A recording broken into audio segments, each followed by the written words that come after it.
Seneca, on anger. 14. It is impossible, says Theophrastus, for a good man not to be angry with bad men. By this reasoning, the better a man is, the more irascible he will be. Yet will not he rather be more tranquil, more free from passions, and hating no one? Indeed, what reason has he for hating sinners, since it is error that leads them into such crimes? Now it does not become a sensible man to hate the erring, since, if so, he will hate himself. Let him think how many things he does contrary to good morals, how much of what he does stands in need of pardon, and he will soon become angry with himself also. For no righteous judge pronounces a different judgment in his own case and that of others. No one, I affirm, will be found who can acquit himself.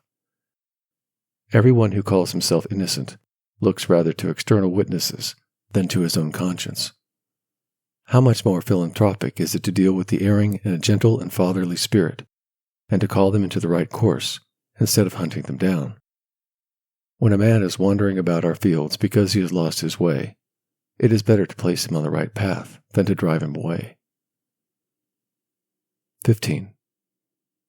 The sinner ought, therefore, to be corrected both by warning and by force, both by gentle and harsh means, and may be made a better man both toward himself and others by chastisement, but not by anger. For who is angry with the patient whose wounds he is tending? But they cannot be corrected, and there is nothing in them that is gentle or admits of good hope. Then let them be removed from mortal society, if they are likely to deprave every one with whom they come in contact, and let them cease to be bad men in the only way in which they can. Yet let this be done without hatred. For what reason have I for hating the man to whom I am doing the greatest good, since I am rescuing him from himself? Does a man hate his own limbs when he cuts them off? That's not an act of anger, but a lamentable method of healing. We knock mad dogs on the head, we slaughter fierce and savage bulls, and we doom scabby sheep to the knife, lest they should infect our flocks. To separate what is useless from what is sound is an act, not of anger, but of reason. Nothing becomes one who inflicts punishment less than anger, because the punishment has all the more power to work reformation if the sentence be pronounced with deliberate judgment. This is why Socrates said to the slave, "I would strike you were I not angry." He put off the correction of the slave to a calmer season. At the moment he corrected himself.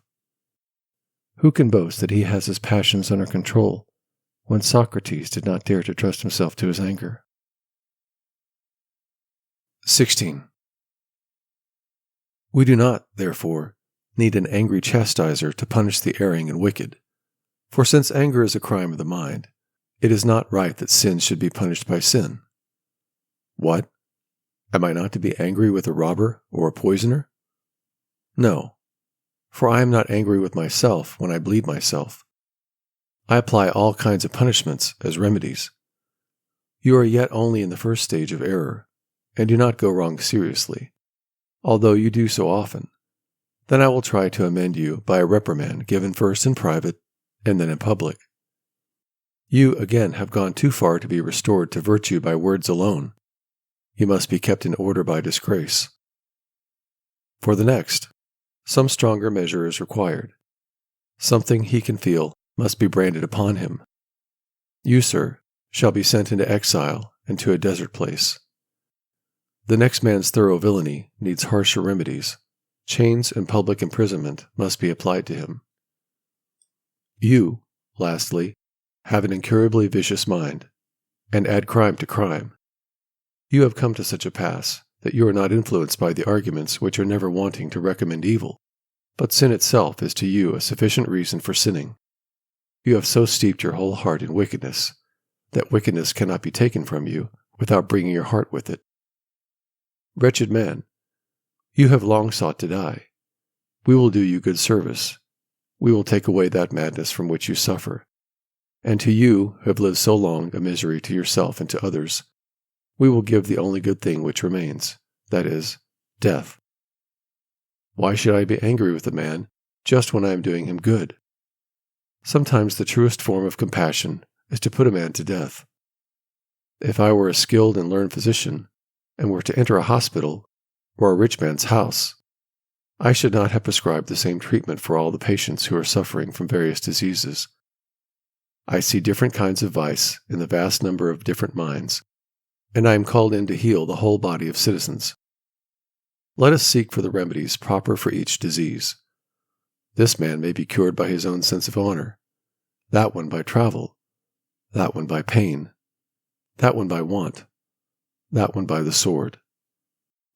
If, therefore, it becomes my duty as a magistrate to put on black robes and summon an assembly by the sound of a trumpet, I shall walk to the seat of judgment not in rage or in hostile spirit, but with the countenance of a judge.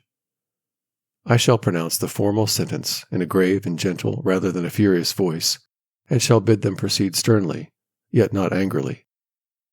Even when I command a criminal to be beheaded, when I sew a parasite up in a sack, when I send a man to be punished by military law, when I fling a traitor or public enemy down Tarpeian Rock, I shall be free from anger, and shall look and feel just as though I were crushing snakes or other venomous creatures. Anger is necessary to enable us to punish. What? Do you think that the law is angry with men whom it does not know, whom it has never seen, who it hopes will never exist? We ought, therefore, to adopt the law's frame of mind, which does not become angry, but merely defines offenses. For, if it is right for a good man to be angry at wicked crimes, it will also be right for him to be moved with envy at the prosperity of wicked men. What, indeed, is more scandalous than that in some cases the very men, for whose deserts no fortune could be found bad enough, should flourish and actually be the spoiled children of success? Yet he will see their affluence without envy, just as he sees their crimes without anger. A good judge condemns wrongful acts, but does not hate them. What then, when the wise man is dealing with something of this kind, will this mind not be affected by it and become excited beyond its usual wont? I admit that it will. He will experience a slight and trifling emotion, for, as Zeno says, even in the mind of the wise man, a scar remains after the wound is quite healed. He will, therefore, feel certain hints and semblances of passions, but he will be free from the passions themselves. 17. Aristotle says that certain passions, if one makes a proper use of them, act as arms, which would be true if, like weapons of war, they could be taken up or laid aside at the pleasure of their wielder. These arms, which Aristotle assigns to virtue, fight of their own accord, do not wait to be seized by the hand, and possess a man instead of being possessed by him. We have no need of external weapons. Nature has equipped us sufficiently by giving us reason. She has bestowed this weapon upon us, which is strong, imperishable, and obedient to our will, not uncertain or capable of being turned against its master. Reason suffices by itself not merely to take thought for the future, but to manage our affairs. What, then, can be more foolish than for reason to beg anger for protection?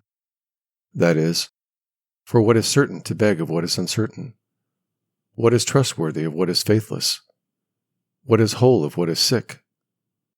What, indeed, since reason is far more powerful by itself, even in performing these operations in which the help of anger seems especially needful. For when reason has decided that a particular thing should be done, she perseveres in doing it, not being able to find anything better than herself to exchange with. She, therefore, abides by her purpose when it has once been formed, whereas anger is often overcome by pity, for it possesses no firm strength, but merely swells like an empty bladder, and makes a violent beginning, just like the winds which rise from the earth and are caused by rivers and marshes, which blow furiously without any continuance.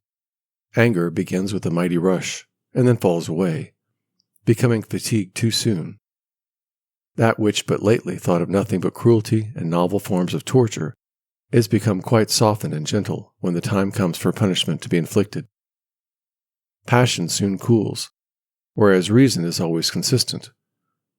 Yet, even in cases where anger has continued to burn, it often happens that although there may be many who deserve to die, yet, after the death of 2 or 3, it ceases to slay.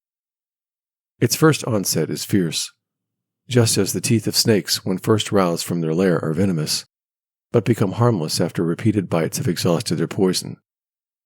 Consequently, those who are equally guilty are not equally punished, and often he who has done less is punished more, because he fell in the way of anger when it was fresher. It is altogether irregular at one time and runs into undue excess, at another it falls short of its duty, for it indulges its own feelings and gives sentence according to its caprices, will not listen to evidence, allows the defense no opportunity of being heard, clings to what is wrongly assumed, and will not suffer its opinion to be wrested from it, even when it is a mistaken one.